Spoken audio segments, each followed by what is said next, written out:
भारतीय राजनीति में एक शब्द हम सबने सुना है, दल बदल। यानी जब नेता एक पार्टी छोड़कर दूसरी में चले जाते हैं। लेकिन क्या हो जब ये शब्द छोटा पड़ने लगे?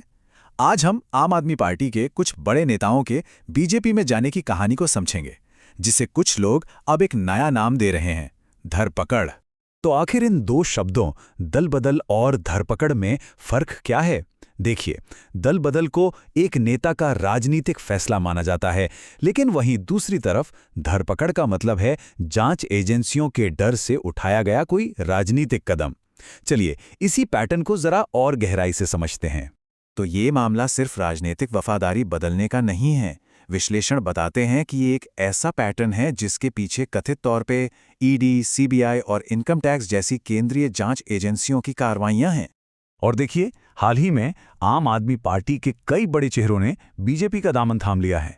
हम बात कर रहे हैं राघव चड्ढा, संदीप पाठक और अशोक मित्तल जैसे राज्यसभा सांसदों की। अब संदीप पाठक के इस बयान पर जरा गौर कीजिए। ये वही संदीप पाठक हैं जिन्हें पंजाब में पार्टी की शानदार जीत का रणनीतिकार माना जाता है। पार्टी छोड़ते वक्त उनके बयान में न कोई गुस्सा था, न नई पार्टी में जाने की कोई खुशी, बस एक शब्द, परिस्थितियां। अब सवाल यही है कि ये परिस्थितियां आखिर थीं क्या? यहीं पर एक बहुत दिलचस्प शब्द सामने आता है, पॉलिटिकल वॉशिंग मशीन।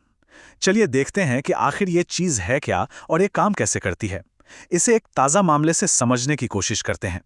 तो ये पॉलिटिकल वॉशिंग मशीन का फंडा बड़ा सीधा सा है।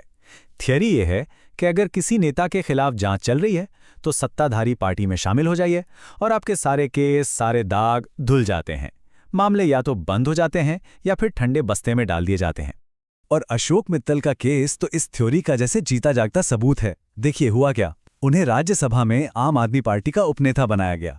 ठीक 2 हफ्ते बाद 15 अप्रैल को ईडी ने उनके ठिकानों पर छापे मारे और फिर छापे के महज 10 दिन के अंदर अशोक मित्तल ने आम आदमी पार्टी छोड़कर बीजेपी ज्वाइन कर ली। टाइमिंग देखिए, तो ये सिर्फ पार्टी बदलने जैसा नहीं लग रहा है ना? ये तो ऐसा लग रहा है जैसे किसी चलती हुई जांच का निपटारा ही हो गया हो।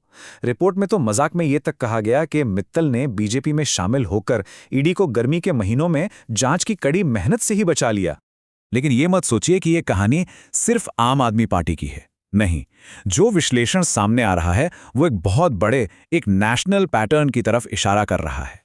और ये पैटर्न कितना बड़ा है, जरा आंकड़े देखिए। एक वरिष्ठ नेता मल्लिकार्जुन खड़गे के हवाले से बताया गया है कि पिछले 10 सालों में 400 से ज्यादा यानी 411 विधायक कथित तौर पर एजेंसियों के डर से बीजेपी में शामिल हुए हैं। इंडियन एक्सप्रेस की एक रिपोर्ट महाराष्ट्र का एक ठोस उदाहरण देती है। वहां बीजेपी में शामिल होने वाले 25 नेताओं में से जिनके खिलाफ केस चल रहे थे, 23 के मामले बाद में या तो रोक दिए गए या बंद कर दिए गए। महाराष्ट्र के ही एक नेता हर्षवर्धन पाटिल का एक कथित बयान तो इस पूरी कहानी का सार ही बता देता है। उन्होंने कहा था, बीजेपी में शामिल होने के बाद मैं चैन की नींद सो रहा हूं, कोई पूछताछ नहीं हो रही है। हाँ, ये बात और है कि बाद में वो अपने इस बयान से पलट गए थे।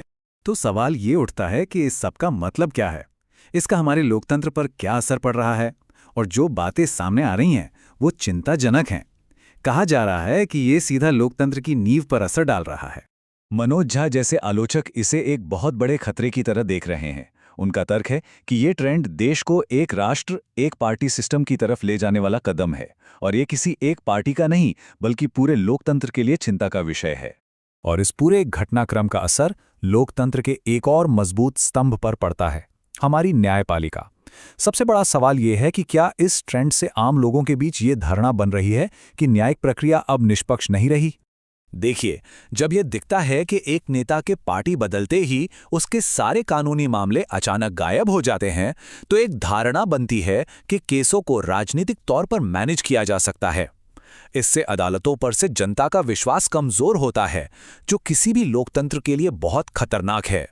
इस राजनीतिक बदलाव को समझने के लिए जरा वक्त में थोड़ा पीछे चलते हैं। ये साल 2023 में राघव चड्ढा का बयान है, जिसमें वो बीजेपी के कथित अंतिम लक्ष्य की आलोचना कर रहे थे। और फिर कुछ ही साल बाद अप्रैल 2026 में वही राघव चड्ढा बीजेपी में शामिल हो जाते हैं। ये विरोधाभास आज की राजनीति की पूरी तस्वीर साफ कर देता है। तो ये सब हमें आखिर में सबसे बड़े सवाल पर ले आता है कि इन राजनीति फैसलों के पीछे की असली वजह क्या है? क्या ये विचारधारा है या फिर सिर्फ अवसरवाद? आम आदमी पार्टी के संस्थापकों में से एक प्रशांत भूषण दो तरह के लोगों में फर्क करते हैं। एक वो जो पार्टी के शुरुआती दिनों में सिद्धांतों पर मतभेद होने की वजह से अलग हो गए, और दूसरे वो जो अब जा रहे हैं। उनके मुताबिक जो लोग पहले गए वो सिद्धांतों के लिए गए, और जो अब जा रहे हैं वो सत्ता का सुख भोगने के बाद सिर्फ मौके की तलाश में जा रहे हैं। तो इस पूरे विश्लेषण का निचोड़ क्या है?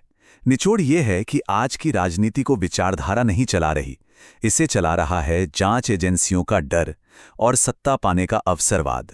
और ये सारी घटनाएं हमें एक बहुत पुराने और गहरे सवाल पर लाकर छोड़ देती हैं। जिस अन्ना आंदोलन से आम आदमी पार्टी का जन्म हुआ था, उस आंदोलन में आरएसएस की भूमिका आखिर थी क्या? ये एक ऐसा सवाल है जो हमें आज के राजनीतिक परिदृश्य की ऐतिहासिक जड़ों पर सोचने के लिए मजबूर करता है।